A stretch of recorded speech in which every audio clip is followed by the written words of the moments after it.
My stepbrother laughed and said, "She'll never choose you over me." So I played along for 10 months, made him my best man, then exposed every secret message between them as my wedding vows before walking out and leaving their perfect day in ashes. My name is Liam, and this story begins in a moment that burned itself into my memory so deeply that even now, I can hear the words exactly as they fell from his mouth. I was standing in the driveway of my stepfather's house, the summer air still warm from the day, when my stepbrother, Ethan, leaned casually on his basketball, smirked in that arrogant way he always did, and said, "You can't seriously think she'd choose you over me." He spoke with a kind of lazy confidence, as though the outcome of my relationship had already been decided long before I knew there was a game being played.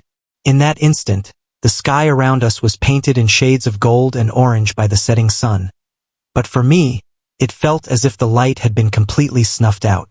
Ethan and I were never really brothers in anything but legal paperwork. We were two very different worlds forced into the same orbit by the circumstance of his father marrying my mother when I was 15. He was the sun, bright, magnetic, drawing everyone in without effort. I was Pluto, small, quiet, and existing far on the outer edges, still part of the family but often forgotten. Ethan was the type who never had to work for attention. Girls gravitate toward him like moths to a flame, teachers liked him without reason, and even my own mother seemed to dote on him as if she'd known him her whole life. His father's pride in him was so tangible it always felt like a silent judgment against me. I didn't hate him then. I simply learned to live in his shadow, building my life slowly, brick by brick, far away from the spotlight he so naturally commanded. And then there was Chloe. For 3 years, she was my anchor, my brightest star. She was vibrant and funny, and most importantly, she saw me for who I was. With her, I wasn't Ethan's stepbrother. I was just Liam. She had a way of making me feel like I was the center of my own universe rather than a lonely satellite orbiting someone else's. Together, we built a life in a small but warm apartment downtown, filled with potted plants, stacks of books, and the kind of comfortable silences only two people who truly fit could share. In those years, I believed I had everything I could ever want. But even the strongest foundation can begin to crack. The first fracture was subtle, almost invisible. Chloe, who once left her phone wherever it happened to land, began keeping it close. She would set it face down on the table or slip it into her purse when I entered the room. If a notification came through, she would tilt the screen away from my view, smiling softly as she read. When I asked who she was talking to, she'd wave it off casually and say, "Oh, just my cousin Jenna." Except I knew Jenna, a 40-year-old dental hygienist from Ohio who, as far as I knew, didn't even use emojis. The kind of rapid-fire, giggle-filled conversations Chloe was having didn't fit Jenna's style. Still, I let it go. I told myself trust was the foundation of what we had, and if I started to doubt that, the entire structure would collapse. Then came the night that changed everything. It was a rainy Tuesday, and we were curled up on the couch watching a movie. Chloe had her iPad out, claiming to be looking up reviews for another film. I leaned over to grab a blanket, and that's when I saw it. A small notification banner sliding down from the top of the screen. A message from Ethan. "Still thinking about last weekend. You were amazing. Last weekend, Chloe had told me she was at a spa with friends for a digital detox. Ethan had told the family he was going camping alone to find himself. Apparently, what they found was each other. My pulse spiked, but my expression didn't change. She didn't notice that I had seen it. I waited until she went to the kitchen, then picked up the iPad. It wasn't locked, and there it was.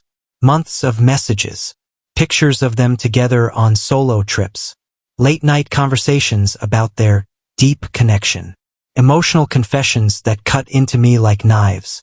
She told him I was sweet but predictable, that I was safe but suffocating.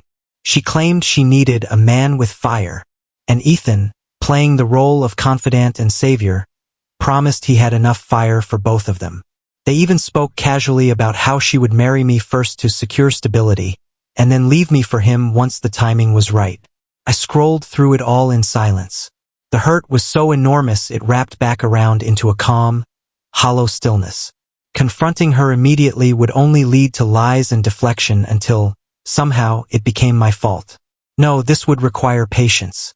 The next day, I found Ethan shooting hoops in the driveway. I walked straight up to him, held out my phone with a screenshot. He barely glanced at it before smirking and saying, "Took you long enough." Then came the words that would set everything in motion. "You can't seriously think she'd choose you over me." And in that moment, the plan formed in my mind.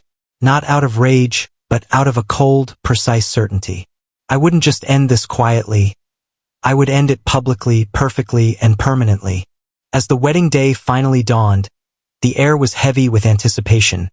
But beneath my calm exterior, a storm was brewing so fierce that even I could barely contain it. I had spent months perfecting every detail, making sure that my plan would unfold flawlessly, that every move would be calculated, and that no one, especially my stepbrother, would see the final blow coming until it was too late. The guests began to arrive, dressed in their finest, oblivious to the truth that was about to rip through this ceremony like a tornado through a fragile town. My bride-to-be, blissfully unaware of the trap she was about to walk into, was getting her hair perfectly styled, smiling in the mirror, while I was standing at the altar, greeting friends and family with the kind of warmth that could fool even the sharpest eye. When the ceremony began, my stepbrother stood proudly beside me as my best man, wearing that same smug smile that had taunted me for months. He believed this day was the culmination of his triumph, that he had managed to have both his secret relationship with my fiancée and the satisfaction of standing next to me as I said "I do," completely unaware that the ground beneath him was about to shatter.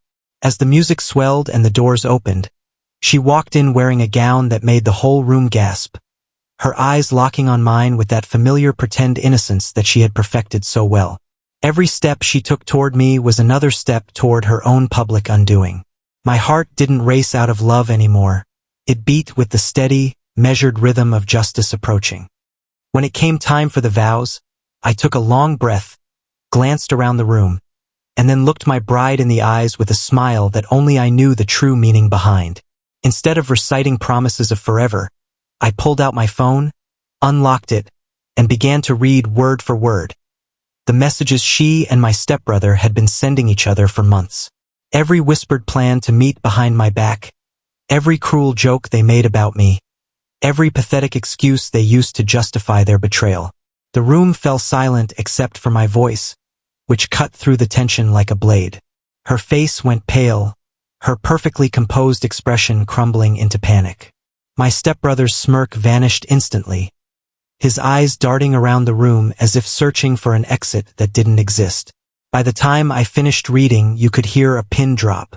I closed my phone, looked at them both, and simply said, "This wedding is off."